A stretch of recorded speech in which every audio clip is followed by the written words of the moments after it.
दोस्तों नमस्कार, मेरा नाम प्रशांत है और आप देखना शुरू कर चुके हैं आपका अपना चैनल खुद रंग। इस देश में एक नए तरीके का पेंडेमिक आ गया है, एक नए तरीके की महामारी आ गई है। वो महामारी है स्पेशल इंटेंसिव रिवीजन की, SIR की। आप लोग ये सोच रहे होंगे कि मैं बैक टू बैक इस पर वीडियोस क्यों कर रहा हूं। देखिए, एक बात तो तय है कि ये जो SIR है उसमें किस तरीके से बेईमानी का ये पूरा का पूरा एक कुचक्र है जो भारतीय जनता पार्टी की मिली भगत से बनाया गया है, तैयार किया गया है, इसमें कोई दो राय नहीं। और आज के इस वीडियो में मैं उसी के आपको सबूत देने जा रहा हूं, एक जिंदा सबूत जिसमें खुल्लम खुल्ला ऐलान किया गया कि OBC के वोट काटो। उत्तर प्रदेश में OBC के वोट काटने का खुल्ला खुल्ला ऐलान SDM, BDO और लेखपाल जैसे लोग कर रहे हैं, BLOs पर दबाव बना रहे हैं। और हालात ये हैं कि BLO सुसाइड कर रहे हैं। बीते दिन 2 घटनाएं निकल के सामने आई। आज के इस वीडियो में मैं उन दोनों घटनाओं को लेकर के जो खुलासा हुआ है, और यह खुलासा पूरे देश की जनता को झकझोर कर रख देने वाला है, और इसीलिए अब पूरे देश में हड़कंप मचा हुआ है, बवाल मचा हुआ है जब से यह बात पता चली है।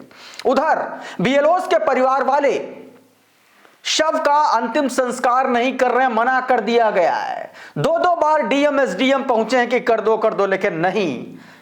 घर वाले अड़े हैं कि पहले अधिकारियों पर, चुनाव आयोग के खिलाफ, DM SDM प्रशासन के खिलाफ मुकदमा दर्ज हो, हत्या का मुकदमा दर्ज हो, और उसके बाद अंतिम संस्कार करेंगे।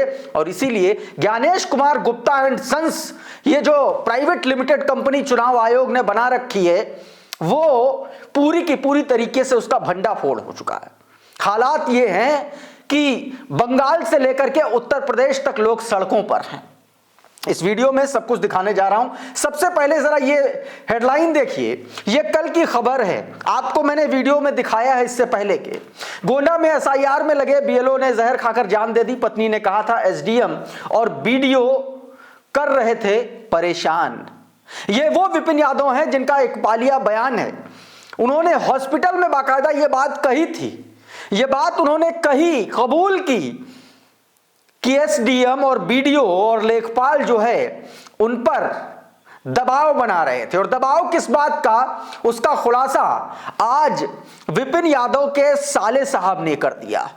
विपिन यादव के साले का दावा है कि SDM, BDO और लेखपाल विपिन यादव पर OBC के वोट काटने का दबाव बना रहे थे, अति पिछड़ा वर्ग के वोट को काटने का दबाव बना रहे थे। यह बात दोस्तों कही गई है। आप भी सुनिए कि क्या कुछ कहा है उनके साले ने। पहले ये आप सुनिए उनका बयान, फिर उसके बाद उनके साले का बयान भी सुनाऊंगा। सुनिए जरा। दिन पहले शाम को बात हुई थी, तो उन्होंने बोला कि SDM और लेखपाल और BDO ये तीनों मिल करके उनको बुला करके दबाव डालना है उनके ऊपर कि OBC का वोट काटे और बाकी जो है और वोट बढ़ाएं। बाकी वो कहे कि हम जितना पाए हुए हैं, जितने हमको मिले हैं, हम सबका वोट बनाएंगे, अगर हैं तो, अगर नहीं है तो कोई बात नहीं, बाकी जो है हम उनको वोट बनाएंगे। लेकिन वो बार बार कह रहे हैं हम आपको सस्पेंड कर देंगे, हम आपको पुलिस से उठवा लेंगे, हम आपको ऐसा कर देंगे। वो बार बार धमकी दे रहे थे। कौन लोग थे और क्या करवाना चाह रहे थे? वो OBC वोटरों को वोटर लिस्ट में से SIR वाला नाम कटवाना चाह रहे थे। कौन कौन था जो दबाव बना रहा था? SDM, BLO और SDM, लेखपाल, BDO। तो आपसे उनकी कैसे बात होती थी? हमसे रात में बात हुई थी दीदी वाले नंबर से, रात में फ़ोन पे। तो हम बोले कि बल्कि हम सुबह आ जाएंगे, तब चल के बात किया जाएगा। तो हम सुबह पहुंचने से पहले ऐसा हो गया। तो क्या लगा था कि ऐसा वो कर लेंगे? अभी ऐसा कुछ तो नहीं लगा था रात में।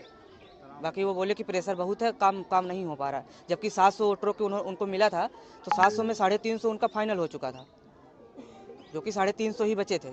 गाँव वाले इस समय लगन बारात में वैसे भी हैं, तो कोई देना चाह नहीं रहा है। तो कितने के लोगों के घर जाएँ? हर लोगों के घर जाकर के उन्होंने जागरूक एक बार कर दिया है। अब जब पहुंचाएंगे तभी तो सब जाके घर कर लेंगे। हालात ये है दोस्तों, ये तो गोंडा की बात मैंने आपको दिखाई। यही कमोबेश स्थितियां दोस्तों बनी हुई हैं फतेहपुर में। फतेहपुर में बीते दिन सुधीर ने सुसाइड कर लिया। सुधीर की आज शादी होनी थी, आज उनकी बारात जानी थी, और बारात की जगह उनकी अर्थी उठने वाली है, या यूं कहें कि अभी तक उठी नहीं है। घर वाले कह रहे हैं कि अर्थी तब उठेगी, अंतिम संस्कार तब किया जाएगा जब हत्या का मुकदमा अधिकारियों पर, चुनाव आयोग पर दर्ज किया जाएगा, यह साफ तौर पर कह दिया गया है। उधर लेखपाल और कानूनगो नाम की जो प्रजाति है वो धरने पर बैठने जा रही है। इस तरीके यानी कि हालात एक तरीके से विद्रोहपूर्ण फटने जैसी स्थितियां उत्तर प्रदेश में बन रही हैं। देखिए जरा, का ही पार्ट है, ये मालूम तो हो कानूनों की बात। सर मैं कहता हूँ वो जांच का पार्ट है सर। देखिए that is the sir that's the part of investigation, but here is the first thing is की FIR should be lodged against that person या अगेंस्ट एडमिनिस्ट्रेशन सर। ये हमारी प्रथम डिमांड नहीं है। If FIR will not get lodged sir, we will not move, anybody will not move here. ये पूरा का पूरा 23 सेकंड का वीडियो ये बता रहा है कि किस तरीके से चुनाव आयोग के दबाव तले दम तोड़ रहे हैं बीएलओज। इससे पहले सुधीर की बहन रोशनी ने भी गंभीर आरोप लगाए थे। उन्होंने शादी की छुट्टी मांगी थी, शादी है उनकी, कानूनगो ने, एसडीएम ने धमकाया, घर आकर के कानूनगो ने धमकाया और उसके बाद उन्होंने अवसाद में सुसाइड कर लिया। क्या कहा था बहन ने, ये भी सुनिए जरा आप। कानून को हमें बहुत दबाव डाले, काम और घर में शादी है, हम बोले कि उनसे छुट्टी ले लो, लेकिन छुट्टी नहीं मिली। कल छुट्टी का एप्लीकेशन भी गया, लेकिन वो छुट्टी नहीं दी, कह रहे सस्पेंड कर दिया। एक दिन नहीं गए तो उनको सस्पेंड कर दिया, इसी के उनको सदमा लग गया। आज सुबह फिर से आके उनको इतना हड़काए, काम कौन करेगा, काम कराओ चल के। ये एप्लीकेशन दिया गया तो तुम घर क्यों आए? उनको जब से वो घर आए तुरंत दरवाजा बंद कर, कोई जाने नहीं पे, बस उतने में 2 मिनट में फांसी लगा लिए हैं। कल बारात जानी थी क्या? हाँ कल बारात है, आज मैन था। तो कल शाम को खाना पीना सब कुछ खाए, खूब अच्छे से रहे हैं। आज जब से सुबह आया है तभी से ये सब हो गया। न वो आता ना फांसी लगती। क्या चाह रहे हैं आप लोग, क्या मांग कर रहे हैं? हमें न्याय चाहिए, बस हमें न्याय चाहिए। हमारी एफआईआर लिखाई है, हमें बस न्याय चाहिए, तभी यहाँ से बॉडी जाएगी नहीं, इससे पहले बॉडी जाएगी नहीं यहाँ से। क्या नाम है आपका? हमारा रोशनी नाम है। हालात यही नहीं है, हालात भारतीय जनता पार्टी और चुनाव आयोग की मिली भगत की पोल योगेंद्र यादव ने भी खोली है। योगेंद्र यादव ने असम में हिमंता बिस्व शर्मा की सरकार को बचाने के लिए कैसे चुनाव आयोग दांव पर दांव चल रहा है उसका खुलासा किया। यह खबर आपके सामने है। इसमें देखिए बताया है कि असम में चुनाव आयोग और भाजपा की जुगलबंदी। इसमें यह बताया गया कि भारतीय जनता पार्टी जहां पर एनआरसी हो चुका है, जिसमें यह पता चल चुका है कि कितने कौन से धर्म के कौन से कहां के लोग हैं, और उसमें भाजपा को यह डर सता रहा है कि अगर एनआरसी के बाद एसआईआर हो गया तो भाजपा समर्थित जो 19 लाख वोटर हैं उनके वोट कट जाएंगे और हिमंता बिस्व शर्मा की सरकार असम से हमेशा हमेशा के लिए चली जाएगी। ये ट्वीट जरा देखिए, योगेंद्र यादव यही बता रहे हैं। कभी कभी एक छोटी सी हरकत किसी व्यक्ति के चरित्र का पर्दाफाश कर देती है। चुनाव आयोग के साथ भी यही हुआ। 27 अक्टूबर को 12 राज्यों में विशेष गहन पुनरीक्षण, बहुत गौर से सुनिए, विशेष गहन पुनरीक्षण का आदेश आया, पर असम जहां विदेशी नागरिकता का मुद्दा सबसे पुराना और गंभीर है, सूची में था ही नहीं। और अब जब 17 नवंबर को नया आदेश आया तो गहन शब्द गायब कर दिया। बाकी देश में हर वोटर के कागज मांगे जाएंगे, 2002 का सबूत देना होगा, लेकिन असम में न कोई फॉर्म न कोई दस्तावेज, सिर्फ राज्य में नागरिकता की जांच की सबसे ज्यादा जरूरत है। वहां अचानक इतनी उदारता क्यों? याद कीजिए, एसआईआर का दावा है कि विदेशी नागरिकों को हटाने के लिए यह प्रक्रिया तो सिर्फ सबसे पहले असम में क्यों नहीं? सच सरल है। एनआरसी से बाहर हुए 19 लाख गैर नागरिक में से अधिकांश बीजेपी का वोट बैंक हैं। उनका नाम काटना बीजेपी के लिए राजनीतिक घाटा है और इसीलिए असम को छूट और बाकी पूरे देश को एसआईआर की कड़वी दवा। और जगहों पर किस तरीके से एसआईआर के नाम पर बेईमानी की जा रही है, खबर देखिए जरा।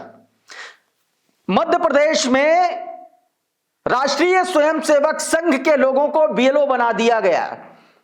अब आप ये समझिए कि जहां पर बीएलओ आरएसएस के लोग होंगे वहां पर किन लोगों का नाम मतदाता सूची में रहेगा और किन का नाम कटेगा, यह बताने की जरूरत नहीं है, यह सर्वमान्य सत्य है। लेकिन सबसे बड़ा सवाल यह है कि जो शासन प्रशासन मशीनरी है वो आखिर आइडियोलॉजिकली जो पहले से ब्रेन वॉश लोग हैं उनको इस तरीके का काम कैसे सौंप सकती है? दो बातें हो सकती हैं, या तो प्रशासन भाजपा की कुंजी की तरह काम कर रहा है, या फिर प्रशासन पंगु हो चुका है। काबिश लिख रही हैं, असली खबर तो यही है, मध्य प्रदेश के दतिया में बीजेपी और आरएसएस से जुड़े लोगों को बनाया बीएलओ सहायक। कलेक्टर इतने सीधे कि कहने लगे गलती हो गई। ये स्थितियां हैं। एक और भाजपा की तस्वीर दिखाता हूं। भारतीय जनता पार्टी किस तरीके से बेईमानी पर लगी हुई है, इसका ये वीडियो आप पहले देखिए जरा, इसमें आपको समझ में आएगा। एक घर जिसमें 5 लोग, 66 मतदाता हैं उसमें, जहां 8 सदस्य, वहां 57 मतदाता। इस तरीके से भाजपा कांड कर रही है। चुनाव आयोग इसमें पूरा साथ दे रहा। ये वीडियो देखिए। ये पोखनलाल साहू जी है, इस मकान के मालिक हैं। इनके घर में 5 मतदाता है, 5 मतदाता है। इनके घर में फर्जी मतदाताओं की संख्या 66 जुड़ी है और जिसमें 22 अलग अलग जातियां हैं।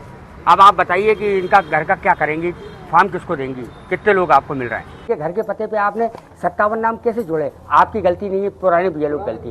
उसको आपको सही करना आपकी जिम्मेदारी। मेरे पास ये रिकॉर्ड है, मैं आपसे हवा में बात नहीं कर रहा हूँ। ये देवनारायण विश्वकर्मा, मकान नंबर 3, बूथ नंबर 68। इनके घर में 8 मतदाता है ना। आपने इस मतदाता सूची में जोड़ रखे हैं 42 और 6 अलग अलग जाति के 42 लोग जुड़े हुए हैं। समझ गए आप? आपका काम है एसआईआर के माध्यम से मतदाता सूची को साफ सुथरा करना। दोस्तों, इस तरीके से हालात बेहद विस्फोटक हो चुके हैं। इतना ही नहीं, बहुत सारी ऐसी चीजें हैं जिसमें साफ साफ तौर पर यह चीजें समझ में आ रही हैं कि चुनाव आयोग दरअसल भारतीय जनता पार्टी के एजेंट के तौर पर काम कर रहा है। राजनीतिक दल लगातार इसके आरोप लगा रहे हैं। ज्ञानेश कुमार ट्रोल वाली भाषा का इस्तेमाल कर रहे हैं। लेकिन ये जो बीएलओज जो कल दोनों उत्तर प्रदेश में सुसाइड हुए हैं, ये चुनाव आयोग और ज्ञानेश कुमार के गले की हड्डी बनने वाले हैं, क्योंकि सुधीर कुमार का शव अभी भी घर पर है। मुकदमा दर्ज कराने की मांग है, नहीं हुआ तो शव नहीं उठेगा। और दूसरी तरफ विपिन यादव के परिजन ये बात दावा कर चुके हैं, कह चुके हैं कि बाकायदा एसडीएम, बीडीओ और कानूनगो और लेखपाल की तरफ से यह बात कही गई कि ओबीसी के वोट काटो, और इसी दबाव के चलते विपिन ने जहर खा करके जान दे दी। दोस्तों, पूरे देश में बंगाल, तमिलनाडु, उड़ीसा, उत्तर प्रदेश, मध्य प्रदेश, राजस्थान, तमाम सारे राज्यों में एसआईआर का ये जो जानलेवा खेल चल रहा है, इसमें अब तक 20 से ज्यादा बीएलओस की मौत हो चुकी है। किसी की हार्ट अटैक से हुई, किसी की ब्रेन हेमरेज से हुई और किसी ने खुद जहर खा लिया तो कोई फांसी से झूल गया। अब सवाल यह है कि ज्ञानेश कुमार गुप्ता के शब्दों में कोट करते हुए अगर ये कहें कि अगर ये दिवाली की सफाई है तो ये जो जाने जा रही हैं, क्या इसको होलिका दहन कहा जाएगा? ज्ञानेश कुमार गुप्ता जी, ये अपने आप में बड़ा सवाल है। इस वीडियो में बहरहाल इतना ही। बहुत बहुत शुक्रिया, बहुत बहुत धन्यवाद। आप जुड़े रहिए आपके अपने चैनल खुदरंग के साथ। नमस्कार।